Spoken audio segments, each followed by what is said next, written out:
Welcome to Telangana వెలుగు. ప్రస్తుతం మనతో పాటు రాకేష్ రెడ్డి గారు ఉన్నారు, బీఆర్ఎస్ పార్టీ సీనియర్ నాయకులు. రాకేష్ రెడ్డి గారు చూసుకున్నట్టయితే ఇప్పటికి అంటే కేసీఆర్ హయాంలో చేసినటువంటి ఫీజు రియంబర్స్మెంట్ అప్పే ఇంకా పెరిగిపోయింది. మేము వచ్చి 2.5 సంవత్సరాలు మాత్రమే అవుతుంది. గత వాళ్ళు 4 సంవత్సరాలుగా ఫీజు రియంబర్స్మెంట్ చెల్లించలేదని చెప్పేసి గతంలో బట్టి విక్రమార్క గారు చాలా సందర్భాల్లో చెప్పారు, రేవంత్ రెడ్డి గారు కూడా చెప్పడం అనేది జరిగింది. సో మీ హయాంలో చేసినటువంటి పాపాలని ఈరోజు కాంగ్రెస్ పార్టీ పైన నెట్టడం ఎంతవరకు కరెక్ట్ అంటారు? ఇప్పుడు రేవంత్ రెడ్డి గారు 4 లక్షల కోట్ల రూపాయలు అప్పు చేశాడు. ఇప్పుడు నెక్స్ట్ వచ్చేది బీఆర్ఎస్ ప్రభుత్వమే. బీఆర్ఎస్ ప్రభుత్వం వచ్చిన తర్వాత ప్రభుత్వం పోయి బ్యాంకుల దగ్గర 4 లక్షల కోట్ల రూపాయలు మీరు రేవంత్ రెడ్డిని అడుకోండి మేము చెల్లించామంటే చెల్లుతుంది? అది ఇంతకంటే దిక్కుమాలిన స్టేట్మెంట్ అసలు ఏ ప్రభుత్వం నుంచి వస్తుందా? అసలు అరే, government is a continuous process. పార్టీలు వస్తాయి పోతాయి, ముఖ్యమంత్రులు వస్తారు దిగిపోతారు, కానీ ప్రభుత్వం అనేది అది కొనసాగుతా ఉంటది. అలా అంటే వైఎస్ రాజశేఖర రెడ్డి గారి హయాంలో లేదా రోషయ్య గారు, కిరణ్ కుమార్ రెడ్డి గారి హయాంలో పేరుకుపోయినటువంటి 2100 కోట్ల రూపాయల బకాయిలను మరి కేసీఆర్ గారు ప్రభుత్వంలోకి వచ్చిన తర్వాత చెల్లించలేదా? మరి కేసీఆర్ గారు గత ప్రభుత్వాలు చేసినటువంటి బకాయిలు చెల్లించినప్పుడు నువ్వెందుకు చెల్లించవు?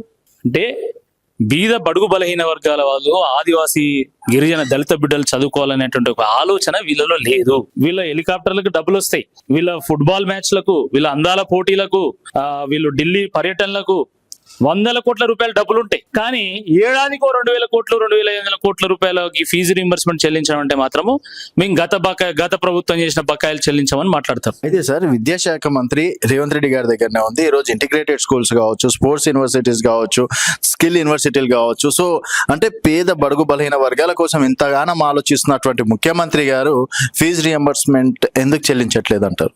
ఆయన వాళ్ళ బంధుమిత్రుల కోసం ఆలోచిస్తున్నాడు. తెలంగాణ పబ్లిక్ స్కూల్స్ తీసుకొచ్చాడు. ఎవరి పోయినాయా కాంట్రాక్టులు? వాళ్ళ బంధువులకు పోయినాయి. అట్లా ఆయన స్కిల్ యూనివర్సిటీ అన్నాడు, కిల్ యూనివర్సిటీ చేస్తున్నాడు కదా. విశ్వవిద్యాలయ భూములు అమ్ముతుండే, ఏం స్కిల్ యూనివర్సిటీ? నువ్వు ఫీజు రీంబర్స్మెంట్ పథకానికి బొందబెట్టిన తర్వాత ఇంకా స్కిల్ ఎక్కడ ఉంటుంది ఈ రాష్ట్రంలో? ఒక సామాన్యుడు ఇంజనీరింగ్ చదవగలుగుతాడా? మీరు ఆలోచించండి. ఒక 15-20 ఏళ్ల క్రితము ఊర్లలో ఎంతమంది ఇంజనీర్లు ఉండేది? ఊరికి ఒక 4 ఉంటే చాలా గొప్ప. ఎందుకంటే ఉన్నత కుటుంబాల్లో ఉన్నటువంటి వాళ్ళు మాత్రమే ఇంజనీరింగ్ చదువుకునేటువంటి అవకాశం ఉండే గతంలో. ఇది వాస్తవం. సామాన్యులు ఎవరైనా ఇంజనీరింగ్ చదువుకునేదా, డాక్టర్ చదువులు చదువుకునేదా? అది సాధ్యమయ్యేది కాదు. ఫీజు రీయింబర్స్మెంట్ వల్ల ఈరోజు గ్రామాల్లో, గూడాల్లో, తండాల్లో ఉన్నటువంటి వాళ్ళు కూడా ఇంజనీరింగ్ చేసింది. సాఫ్ట్వేర్ ఇంజనీర్లు అయ్యిండు, ఐటీ ఇంజనీర్స్ అయ్యిండు, అమెరికా వేయిండ్లు, ఆస్ట్రేలియా వేయిండ్లు, యూకే వేయిండ్లు, స్థిరపడ్డారు. ఈ రోజు లక్షల రూపాయలు వాళ్ళు ఫారెన్ కరెన్సీ రూపంలో పంపిస్తున్నారు, పెట్టుబడులు పెడుతున్నారు, ఉపాధి కల్పిస్తున్నారు. రాష్ట్ర పురోగతిలో వాళ్ళు సైతం పాలు పంచుకుంటున్నారు. అది నిజమైనటువంటి స్కిల్ అంటే. అంతేగాని నా బంధువులకు, నా కాంగ్రెస్ పార్టీ నాయకులకు మేలు చేయడానికి నేను పబ్లిక్ స్కూల్ తీసుకొస్తా ఏందండి? నాకు అర్థం కాదు. 1000 గురుకుల పాఠశాలలు ప్రారంభించాను కేసీఆర్. దమ్ముంటది వాటిని బలోపేతం చేయి. అవి చేయకుండా నేను తెలంగాణ పబ్లిక్ స్కూల్ అసలు నీ హయాంలో స్టార్ట్ అవుతుందా? నువ్వు చెప్పది. ఉండేది 2.5 ఏళ్ళ పుణ్యకాలం కాస్త గడిచిపోయింది. ఇక ఉండేది మా అంటే ఇంకో 2.5 ఏళ్ళు లాస్ట్ 1 ఇయర్ ఎలక్షన్ కే పోతుంది. సంవత్సరంన్నరలో నువ్వు స్కూళ్ళని కంప్లీట్ చేసి దాంట్లో పిల్లలు చదువుకుంటారు. అయితే సార్, గతంలో ఒక మాట అన్నారు, విద్యాశాఖ మంత్రి నా దగ్గర ఉంటేనే క్షేమంగా ఉంటది, అంటే విద్యా వ్యవస్థకు మన్నే తెస్తా అని చెప్పేసి గతంలో మాట మాట్లాడడం అనేది జరిగింది. సో ముఖ్యమంత్రి గారి దగ్గర ఉన్నా కూడా విద్యా వ్యవస్థ అస్తవ్యస్తంగానే మారిందంటారా? Telangana is the only state in the country which doesn't have an education minister. ఈ రాష్ట్రంలో విద్యా వ్యవస్థ పరిస్థితి ఎట్లయిపోయిందంటే పూజారు లేని గుడిలాగా, పంతులు లేని బడిలాగా, వైద్యులు లేని వైద్యశాలలాగా అయిపోయింది. పేరుకేమో ముఖ్యమంత్రి, విద్యాశాఖ మంత్రి, కానీ ఆయనకు పాపం విద్యాశాఖ మీద రివ్యూ చేయడానికి ఆయనకు సమయం ఎక్కడన్నది? ఆయన కోకాపేటలో, గండిపేటలో ఉన్నటువంటి భూములను రివ్యూ చేయడానికే సరిపోతుంది.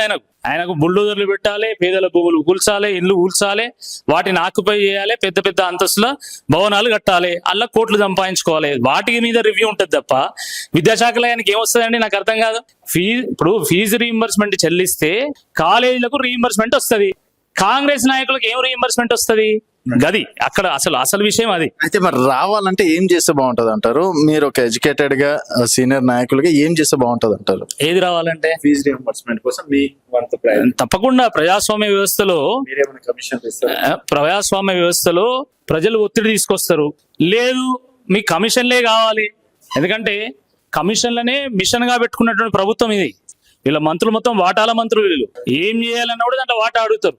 ఒకవేళ ఫీజు రీయింబర్స్మెంట్ లో కూడా మీకు వాటా కావాలంటే ఈ రాష్ట్రంలో ఉన్నటువంటి విద్యార్థులు అన్ని జిల్లా మండల కేంద్రాల్లో భిక్షాటన చేసైనా కూడా మీకు ఎంత వాటా కావాలని చెప్పండి, అంత వాటా ఇస్తారు. 2000 కోట్లు అంటే మీకు 20 కోట్లు కావాలి అంటే చెప్పండి, బిచ్చం ఎత్తుకోనైనా భిక్షాటన చేసైనా మీకు ఆ కమిషన్ చెల్లించుకుంటాం, ఆ ఫీజు రింబర్స్మెంట్ తీసుకొని చదువుకుంటాం అని చెప్పేసి ఈరోజు విద్యార్థులు చెప్తున్నారు. ఫైనల్ గా మొన్న 19,000 ఎక్స్పెక్ట్ చేసినాము, తీరా చూస్తే 7,000, 7,500 మాత్రమే ఇస్తా అంటున్నారు. ఆర్థిక శాఖ ఆమోదం తెలిపింది. సో ఏందండి పోలీస్ నిరుద్యోగుల పరిస్థితి? అంటే చాలా ఫైట్ చేశారు కదా, చాలా రౌండ్ టేబుల్ సమావేశాలు పెట్టారు. ఈరోజు ఈ రాష్ట్రంలో ఉన్నటువంటి లక్షలాది మంది నిరుద్యోగులను ఎన్నికల సామాగ్రి లాగా వాడుకొని వదిలేసారు. వాళ్ళు ఎన్నికలు అయ్యేదాకా ఒక లెక్క, ఎన్నికలు అయిన తర్వాత మాకు సంబంధం లేదన్నట్టుగా. పోలీస్ వ్యవస్థలో 19,000 వేకెన్సీస్ ఉన్నాయని చెప్పి స్వయంగా డీజీపీ గారు నాతో చెప్పాడు. నేను నిరుద్యోగులను ఒక బృందంగా తీసుకెళ్లి నేను డీజీపీ గారిని కలిస్తే వారు చెప్పినటువంటి విషయం ఏంటంటే 19,000 ఖాళీలు ఉన్నాయి, కానీ ప్రభుత్వం నుండి మాకు 5,000 ఉద్యోగాలకు మాత్రమే ఆమోదం ఉన్నది, కాబట్టి దీనికి సంబంధించినటువంటి నోటిఫికేషన్ వేస్తామని చెప్పేసి వారు చెప్తే మేము అన్నాం, మీరు 5,000 కనుక నోటిఫికేషన్ ఇస్తే అసలు చాలా జిల్లాల్లో కొన్ని కేటగిరీలో ఒక్క పోస్ట్ కూడా రాదు. ఎందుకంటే ఎస్ఐ కానిస్టేబుల్లకు ఎవరు ప్రిపేర్ అవుతారు?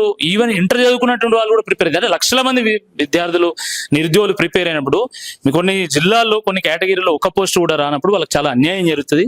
మళ్ళీ వచ్చేటువంటి నోటిఫికేషన్ మీరు 2-3 ఏళ్ల తర్వాత ఇస్తారు, అప్పటివరకు వాళ్ళ ఏజ్లు దాటిపోతాయి. కాబట్టి దయచేసి మీరు ఆ నోటిఫికేషన్ ఏదో 19,000 వేయండి, కనీసం 15,000 కన్నా వేయండి అని చెప్తే తప్పకుండా మేము ప్రభుత్వంతో చర్చిస్తామని చెప్పేసి వారు చెప్పడం జరిగింది. కాబట్టి ఏంటంటే ఖాళీలు ఉన్నా కూడా ఈరోజు వాటిని ఫిల్ చేసేటువంటి ఒక స్థితిలో ఈ ప్రభుత్వం లేదు. నిరుద్యోగ సమస్యను పరిష్కారం చేస్తాం అంటే వీళ్ళు ఏదో నిజంగానే పరిష్కారం చేస్తారని చెప్పేసి పాపం ఈ రాష్ట్రంలో ఉన్నటువంటి 1 కోటి మంది యువకులు పోయి వాళ్ళ ఓట్లు వేసిండ్రు. నిజంగానే నిరుద్యోగ సమస్యను పరిష్కారం చేసిండ్రు. ఎక్కడ కాంగ్రెస్ పార్టీలో ఉన్నటువంటి నిరుద్యోగ సమస్యను మాత్రం పరిష్కారం చేసిండ్రు. పిఎస్సిఎస్ చైర్మన్లను నియమిస్తున్నారు వాళ్ళు, మీరు అబ్జర్వ్ చేసిందా? కమిషన్లు చైర్మన్లను నియమిస్తున్నారు, కార్పొరేషన్ చైర్మన్లను నియమిస్తున్నారు, కానీ పోలీస్ శాఖలో ఉన్నటువంటి ఖాళీలను మాత్రం నియమిస్తలేరు. పట్టపగలే బహిరంగంగా ఈరోజు మానభంగాలు జరుగుతున్నాయి, దొంగతనాలు జరుగుతున్నాయి, క్రైమ్ రేట్ పెరిగిపోతా ఉన్నది, కానీ పోలీసులను మాత్రం వీళ్ళు చేయరు. ఇప్పుడు మీరు పోలీసులను రిక్రూట్ చేస్తే ఎవరి మీద కేసు పెడతారు? మా మీదనే కదా. మీరు పోలీసులను రిక్రూట్ చేసేదే బీఆర్ఎస్ని కట్టడి చేయాలి. మా మీద కేసులైనా పర్వాలేదు, 19,000 ఖాళీలను మీరు భర్తీ చేయండి వెంటనే, లేకపోతే తప్పకుండా రాబోయేటువంటి రోజుల్లో ఏ యువత అయితే కాంగ్రెస్ ను ప్రభుత్వానికి తీసుకొచ్చిందో ఆ యువతనే కాంగ్రెస్ ప్రభుత్వాన్ని కూల్చడానికి వాళ్ళు నాంది వలుతారని చెప్పి ఈ సందర్భంగా నేను కాంగ్రెస్ ప్రభుత్వాన్ని హెచ్చరిస్తాను.